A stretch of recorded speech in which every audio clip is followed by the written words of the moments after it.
So SummerSlam. So SummerSlam 2023 just got done, just wrapped up. I filmed some reactions to the show that you will undoubtedly be seeing. You'll be seeing them come out in like clipped form. But I have so many thoughts on the ending of the show, on the show in general, and I'm not gonna waste your time. I'm not gonna go on for too long because my body is yelling at me to go to sleep. But let's just get into SummerSlam 2023. My immediate reaction, my review and thoughts of the show. Okay. First things first. Before I even go into like the match by match breakdown, we gotta talk about how the show ended. And how did the show end? Roman Reigns versus Jey Uso, right? Pretty good match. Pretty like really good match. Like obviously, Roman Reigns matches, they start very slow, methodical, right? For about a good 15 minutes. And then they kick into high gear. And it starts getting good. It starts ramping up. And then something crazy happens, like some big story beat happens, and it's like, oh my God, it's wrestling cinema. It's like wow. Well, that happened here tonight. It happened here tonight. Jay was cooking Roman, dude. Like towards the end, Jay was cooking Roman with all sorts of spears. Like he was just spearing this fool left and right. It was glorious. And on the last spear and pin attempt, Jay gets pulled out of the ring by a masked, hooded figure. In the moment that even happened, I knew exactly who it was. Because people had been theorizing it. That Jimmy would turn on Jay. People have been theorizing that, right? And like it all goes down to like in the build up to this match, Roman had been talking about how Jay was like selfish. Jay was just trying to be main event Jay and leave Jimmy in the dust, and be a tribal chief so he can control Jimmy and all that type of rhetoric. And that had people thinking, oh, Jimmy might turn on Jay. But I didn't see me personally. I didn't think Jimmy was that stupid. Okay, I didn't think Jimmy was gonna fall for that again. Byron's got a goatee. I'm watching the press conference. It's on in the background right now. I'll probably end up putting the subtitles on so I can see what they're talking about. But me personally, right?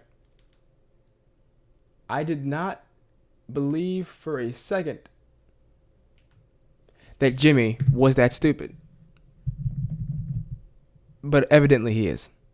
Evidently Jimmy is just fine with getting he's just fine with getting manipulated by Roman again. Falling for Roman's lies and tricks again. This time to the point of turning him against his own brother. Mind you, Jimmy super kicked Roman in the face, breaking the, bloodline up for his brother. But now what? All it took is Roman saying some stuff, and then, he just like that's the thing, right? Like the bloodline story, I feel like every major story beat of the bloodline story has been like flawless, but this is one where I'm just like, I don't understand it. I don't get it. Why would Jimmy be that stupid? Like, I know stupid people exist. I know stupid people exist in this world. They do, right? Like Matt Hardy in character in kayfabe, the amount of times that he turned on Jeff, it was for stupid reasons.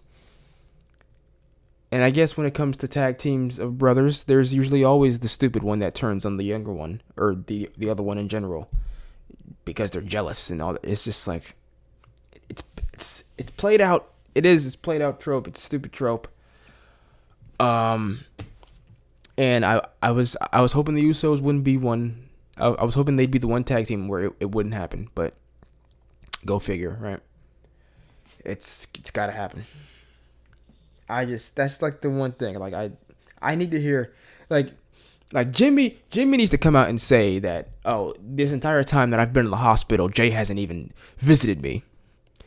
If he says like everyone in my family has visited me in the hospital, hell, even Roman, and he put me there. Like if Jimmy says something like that, like the entire time Jay has not visited me in the hospital at all. Oh shit, it's Chris Van Fleet. If Jimmy says that, all right, fair enough, fair enough. But man, that was just anyway. Let's move on to the match that opened the. Well, no, I can't actually talk about that match, Logan Paul versus Ricochet, because I only caught the end of it. I caught the finish of it with the brass knuckles, so I can't really talk too much of that. I'm gonna go back and watch that tomorrow. But Cody Rhodes versus Brock Lesnar, really enjoyable match. Seeing Cody just get wrecked, like Brock was just wrecking him, and it was like it was almost comical at a point, but like at the same time it was just like, bro, Cody, you gotta do something. At every turn, Cody, you gotta do something. Fight back. It's like that. It's like that. I don't know where that clip was from, of like the dudes jumping the one guy in like the playground. It's like, fight back, nigga. Fight back, nigga. Fight back. that's what it was. Cody's like Cody, fight back. But eventually he did, and he got his win. The stupidest thing in that match, again, like I feel like this show overall, the grand scheme of things for the show, big picture for the show, is that like you had a lot of really good matches on it. Questionable booking decisions, because Cody used the steel stairs and hit Brock with them in full view of the referee. Referee didn't break it up. Now I joked in my reaction that maybe the ref was just like, all right, Cody, you've been getting your ass handed to you so much, I'll let you have this one.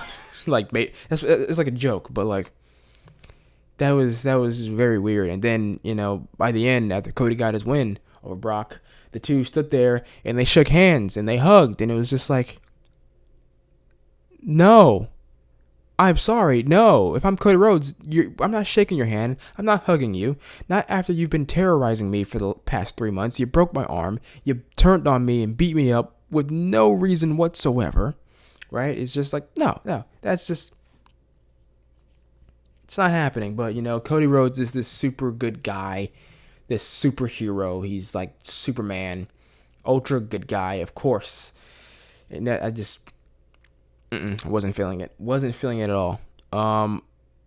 And this right here reminds me of the next match I got to talk about. This pack of Slim Jims right here, because we had the Slim Jim Battle Royal won by LA Knight. It was a cool Battle Royal. It was nothing special. I mean, it was a Battle Royal that existed solely because they got the Slim Jim sponsorship and they needed to put that somewhere, right? And apparently that was real hefty. A real hefty amount of money Slim Jim gave them for that, right? And two, you need LA Knight to finally get a win on pay-per-view now that he's super over. So, I mean, like, LA Knight didn't win anything, but, he won in our hearts, I guess, for finally winning on pay-per-view. So that's good, Good thing, he couldn't win Money in the Bank, but he won the Slim Jim Battle Royal. What else? What other match happened? Shayna versus Ronda in MMA rules. I'll be honest. It was boring. I feel like aesthetically they should have put them in a cage to truly simulate, the MMA, like UFC stuff. They should have had rounds as well. But like it was just kind of boring, man. Like when they were just rolling around, exchanging submission holds and stuff. It's just not exciting, Like certain wrestlers, that's their style. Like Zack Sabre Jr., his style is just, I'm putting you in submission holds, I'm twisting you like a pretzel, I'm snapping your arms and your legs and all that other good stuff. I'm stretching you out, but it's never boring, really. Sometimes it could be boring, but like most of the time, it's very engaging. But this Ronda versus Shayna just was not engaging at all. Not it was never engaging unless it was a moment where they just clearly stiffed each other, where you knew that backstage they were just like, look, we're friends, we're both professionals, we're both former MMA fighters. Let's just stiff each other. Sure, why not? Other than that, the match was just it was just there. It was just there. Seth versus Finn for the World Heavyweight Championship. Really good match. Pretty damn good match. But again, questionable as hell booking decisions. Having Finn, when he could have won, being an absolute dummy, right? The moral, I guess, between him and Jimmy is the night of the dummies. It's dumber slam is what it is. Like, he's so preoccupied with Damian Priest in the Money in the Bank briefcase, even when Priest is trying to clearly help him. And, like, he's just like, no, you're going to cash in on me, you're going to cost me. Like, he just doesn't have his eye on the ball at all, and it cost him tonight. When I think he really needed to win this match. Like, he didn't lose this match because Damian Priest got in the ring and, like, teased like he's going to cash in. And nothing like that happened. Like, Finn was just too focused. He was too fixated on Damian when he didn't need to be. And it just made Finn look dumb. This entire feud has made Finn look dumb when Finn is like the good guy of this story. When he's talking about how Seth Rollins 7 years ago injured him in a match, cost him his title reign. And Seth the entire time has been laughing at him about it.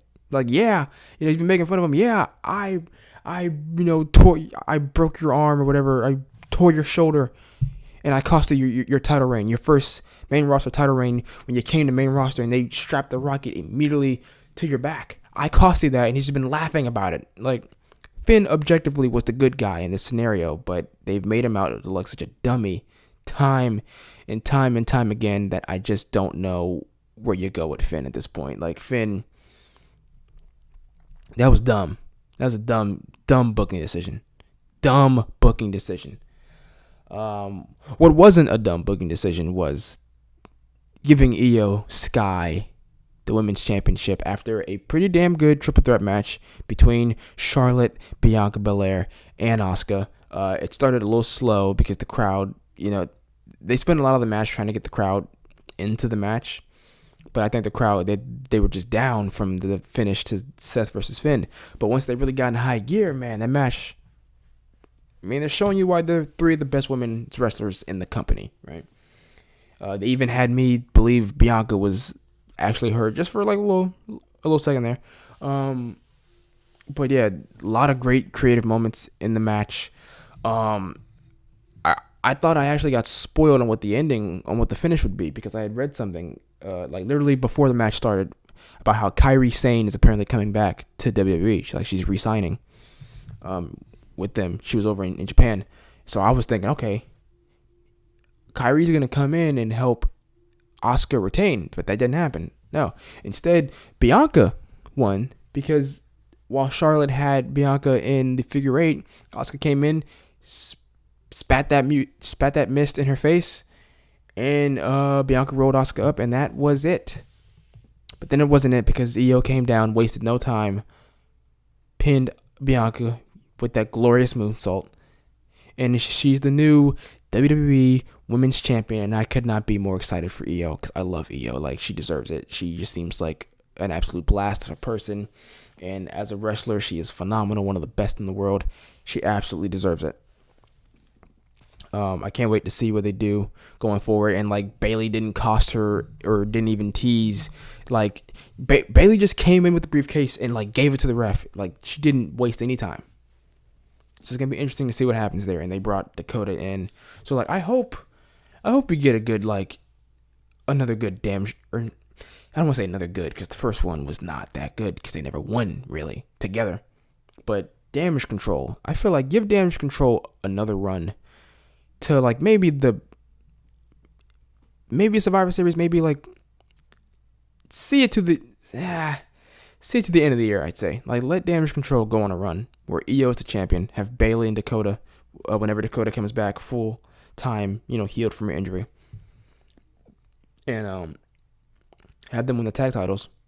And then you got Damage Control finally with all the gold, which should have happened a while ago, but never did because Bayley kept losing to Bianca and they just felt so unimportant and unthreatening. But now, I think they could. I don't want them to just break them up immediately now. I want them to keep it together, have Bayley and Dakota win those tag titles, and Io's got the women's championship, and man, it'd be great. It would be great. And of course, at the beginning, like I said, I went pretty heavy into the Roman Reigns versus Jey Uso main event match, the tribal combat. Dun, dun, dun, dun. Okay, but yeah, I went pretty deep into that, and like I said, real good match. Forgot to mention that Roman speared Solo by accident, and like Solo was ready to turn on him, but hasn't.